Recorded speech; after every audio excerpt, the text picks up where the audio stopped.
오늘 함께 나눌 본 말씀은 시편 95편 말씀입니다. 시편 95편 1절에서 7절 상반절까지의 말씀입니다. 오라, 우리가 여호와께 노래하며 우리의 구원의 반석을 향하여 즐거이 외치자. 우리가 감사함으로 그 앞에 나아가며 시를 지어 즐거이 그를 노래하자. 여호와는 크신 하나님이시요 모든 신들보다 크신 왕이시기 때문이로다. 땅의 깊은 곳이 그의 손안에 있으며 산들의 높은 곳도 그의 것이로다. 바다도 그의 것이라 그가 만드셨고 육지도 그의 손이 지으셨도다. 오라, 우리가 굽혀 경배하며 우리를 지으신 여호와 앞에 무릎을 꿇자. 그는 우리의 하나님이시요 우리는 그가 기르시는 백성이며 그의 손이 돌보시는 양이기 때문이라. 아멘. 시편의 장르는 많이 있습니다. 감사 예배시, 찬양시, 비탄시, 민족예가, 신정시, 시온시, 참회시 등 많은 시편들이 분류되고 있습니다. 그리고 이러한 시들은 시편 전체의 골고루 분포되어 있습니다. 근데 오늘 시작되는 이제 시편 95편부터 이제 100편까지는 흔히 6가지 시를 이제 신정시라고 하고 있습니다. 절대 주권자이신 하나님께서 그 창조하신 그 구속자로서 또 우주와 역사에 대해서 베푸시는 그 경륜, 그 섭리와 관련된 그 신정 사상을 노래한 이런 신정시들로 분류를 하고 있습니다. 그중 오늘 시편 이제 95편은 신정시 모음집의 첫 번째 시로서 이제 선민을 향하여 하나님의 백성을 향하여 여호와의 신정, 그 여호와 하나님을 찬양할 것을 촉구하는 내용입니다.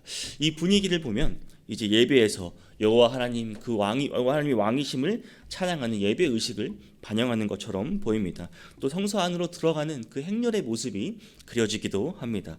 오늘 우리가 시편 95편을 통해 우리가 하나님을 찬양하고 예배해야 하는 이유라는 제목으로 함께 말씀을 살펴보고자 합니다. 오늘 본문의 첫 마디는 오라입니다. 오라. 본문 1절을 보면 오라, 우리가 여호와께 노래하며 우리의 구원의 반석을 향하여 즐거이 외치자라고 이 주체할 수 없는 이 감격의 기쁨과 환호성으로 노래하자라고 호소하고 있는 것입니다. 더 구체적으로 우리의 구원의 반석을 향하여 즐거이 외치자라고 요청합니다. 이 구원의 반석은 흔히 이제 하나님의 신적 용사인 용사로 묘사를 할 때 주로 사용되고 있습니다. 그리고 외치다라는 동사는 이제 원어는 루아인데 이것은 이제 전쟁 신호를 알리며 그 함성을 지르거나 승리를 외칠 때 사용하는 말입니다. 그러니까 1절의 말은 온갖 위험들로부터 우리를 구원하시는 여호와 하나님을 향해 우리가 기쁨의 함성을 외치자는 뜻입니다. 고요한 그런 예배의 상황이 아닙니다. 정말 목소리를 아끼지 않고 여호와 하나님을 찬양하자고 기쁘게 외치자고 이렇게 요청하고 있는 것입니다. 이어서 시편 기자는 감사로 그의 앞에 나아가자고 하고 있습니다. 본문 2절 말씀을 보면 우리가 감사함으로 그 앞에 나아가며라고 말합니다. 이 말은 원어로 직역하면 우리가 감사함으로 하나님을 우리가 얼굴 앞에서 만나자는 것입니다. 감사함으로 하나님 앞에 우리가 머물러야 한다는 뜻입니다. 회중이 예배의 축제에 적극적으로 참여하도록 또 기뻐하도록 초청하고 있는 것입니다. 계속해서 시편 기자는 2절 하반절에서 시를 지어 즐거이 그를 노래하자라고 말합니다. 이 노래하자라고 번역됐지만 사실 이 말은 이제 1절 앞에서 외치자라는 말과 같은 루아라는 같은 원어입니다. 그러니까 외치자라는 말을 다시 반복하고 있는 것입니다. 우리가 노래하며 또 외치고 감사하며 외치자라고 말하고 있는 것입니다. 쩌렁쩌렁하게 울리게 소리치자는 뜻입니다.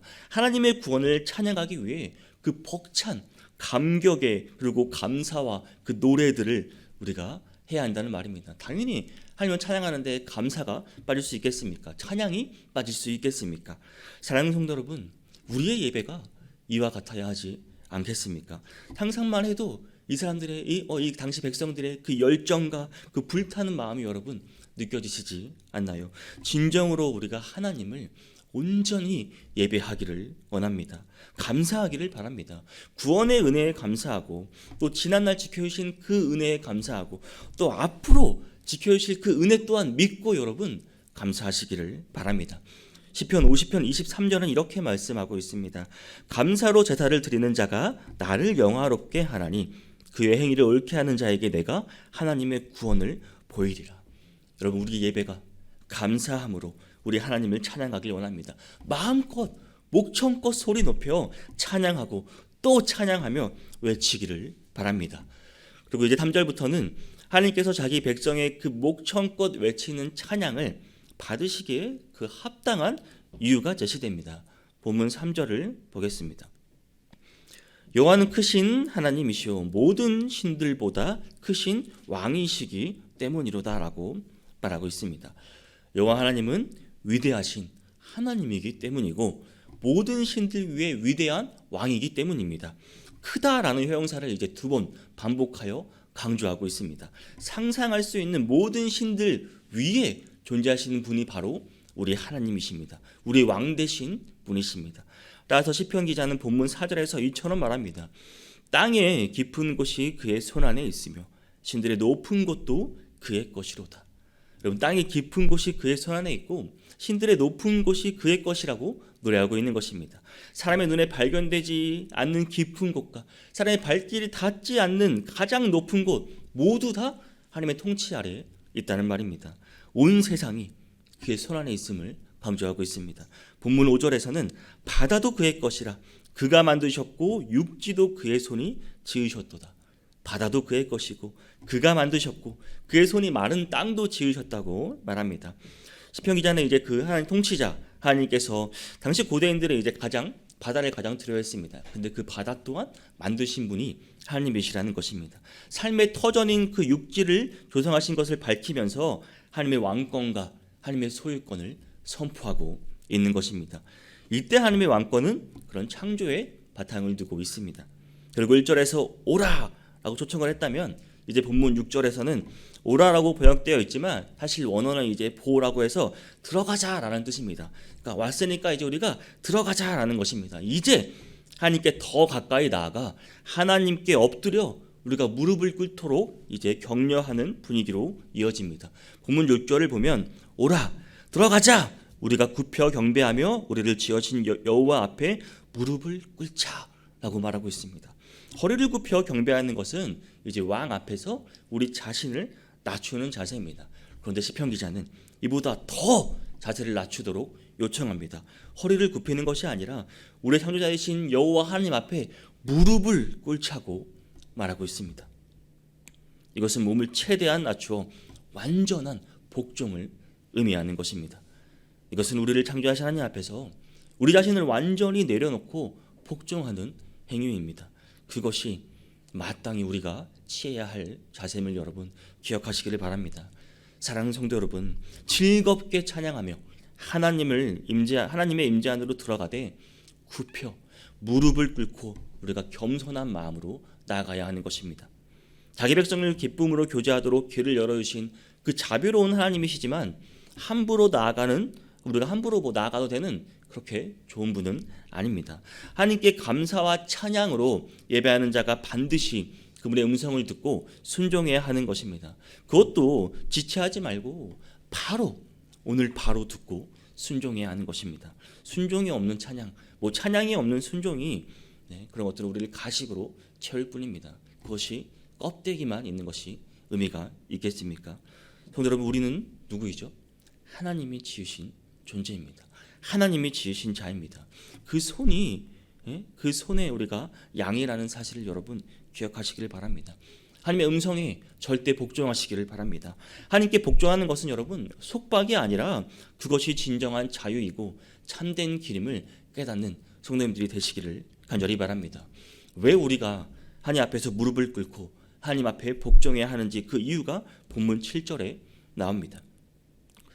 그는 우리의 하나님이시요 우리는 그가 기르시는 백성이며 그의 손이 돌보시는 양이기 때문이라. 이유가 무엇입니까? 첫째는 여호와 하나님이 우리 하나님이시기 때문입니다. 그리고 둘째, 우리는 그가 기르시는 백성이고 그의 손에 있는 양이기 때문입니다. 하나님을 목자라고 직접적으로 표현하지 않았지만 우리를 하나님의 돌봄을 받는 양으로 기름을 받는 백성으로 묘사하고 있습니다. 구약에서 왕은 주로 목자 이미지입니다. 그리고 백성을 양으로 표현하곤 합니다. 목자가 양을 돌보고 양육하는 이미지를 통해 하나님과 이제 우리 언약 백성 사이에 친밀한 관계를 묘사하고 있습니다. 대표적으로 우리가 잘 아는 시편 23편도 그와 같은 말씀입니다. 우리의 창조자이자 모든 산들 위에 군림하시는 크신 왕 하나님께서는 위압적인 왕의 이미지가 아니라 목자의 이미지를 통해 갈등과 분쟁 없이 평화롭고 또 자유롭고 방목하시는 분으로 고백하고 있는 것입니다.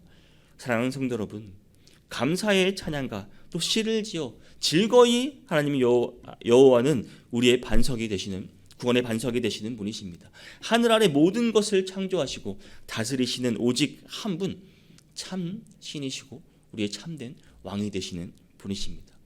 우리 삶에 기쁨과 찬양과 감사가 그쳤다면 여러분 그건 매우 위태로운 신앙의 적신호입니다. 하나님 없이 살 수 없고 하나님 없이 안전할 수 없는 인생이기 때문입니다. 하나님을 예배하는 기쁨이 있고서야 거기에 참된 기쁨이 있는 것입니다. 세상을 지으신 이가 우리도 지으셨다면 땅의 깊은 곳을 만드신 손으로 양인 우리들 또한 기르시고 돌보아 주시는 목자가 되시는 분이 바로 우리 하나님 되신 분이십니다. 성도 여러분, 우리는 스스로 인생의 주인 노릇하는 자리에서 내려와야 합니다. 겸손하게 굽어 경배하는 자리로 가야 하는 것입니다. 목자가 목자 노릇을 하고 양이 양 노릇을 할 때 그것이 가장 안전하고 가장 즐거운 것입니다. 하지만 우리를 지으시고 기르시고 또 돌보시는 양이라 하더라도 우리가 마음이 완악하여 하나님을 목자로 인정하지 않는다면 우리의 욕심대로 우리의 생각대로 자기 길을 고집하고 간다면 하나님께서도 근심하시고 노하시고 심판하시다는 사실 또한 여러분 기억하시기를 바랍니다. 끝까지 우리가 돌이키지 않고 끝까지 마음을 돌이키지 않게 돌아오지 않으면 우리는 그 약속의 땅에 영원히 생명이 있는 영생에 우리는 이르지 못할 것입니다. 오늘 본문에서 시편 기자는 성도들을 향하여 하나님을 찬양하도록 초청하고 있습니다. 하나님을 경배하도록 초청하고 있습니다. 그리고 우리가 하나님을 찬양하고 경배해야 할 이유를 명백하게 제시하고 있습니다. 사랑하는 성도 여러분, 우리가 하나님만을 찬양하고 경배해야 할 이유는 명백합니다. 하나님이 크고 위대하신 하나님이시기 때문입니다. 유일하신 하나님이십니다. 우리를 지으신 분이시기 때문입니다. 우리의 인도자 되신 분이시기 때문입니다. 그리고 앞으로도 우리를 이끌어주실 분이시기 때문입니다. 우리가 하나님을 더 찬양해야 할 확실한 이유가 어디 있겠습니까? 사실 우리가 존재하는 목적 자체가 하나님을 찬양하고 하나님을 영화롭게 하는 데 있는 것 아니겠습니까? 하나님은 그 일을 위하여 우리를 지으신 것입니다. 이사야서 43장 7절 21절 말씀을 보도록 하겠습니다. 이사야서 43장 7절 말씀입니다. 내 이름으로 불려지는 모든 자 곧 내가 내 영광을 위하여 창조한 자를 오게 하라. 그를 내가 지었고 그를 내가 만들었느니라. 이사야서 43장 21절 말씀입니다. 이 백성은 내가 나를 위하여 지었나니 나를 찬송하게 하려 함이니라. 아멘. 하나님께서 우리를 지으신 목적이 이렇다는 것입니다. 그렇다면 우리는 어떻게 살아가야 하겠습니까? 우리는 당연히 우리가 지어진 목적에 따라 살아가는 게 당연한 겁니다. 따라서 우리는 이 목적에 충실할 때 우리 삶의 진정한 의미를 찾을 수 있는 것입니다. 그래야 우리 삶에 만족이 있는 것입니다. 그러므로 사랑하는 성도 여러분, 오늘 하루를 살아가실 때도 우리가 해야 할 것은 무엇이죠? 하나님을 찬양하고 경배해야 하는 이름을 여러분 다시 한번 기억하시기를 바랍니다. 오늘 하루가 우리가 어제보다 더 하나님을 찬양하고 어제보다 더 하나님을 경배할 수 있는 모든 성도님이 되시기를 주님의 이름으로 축복합니다.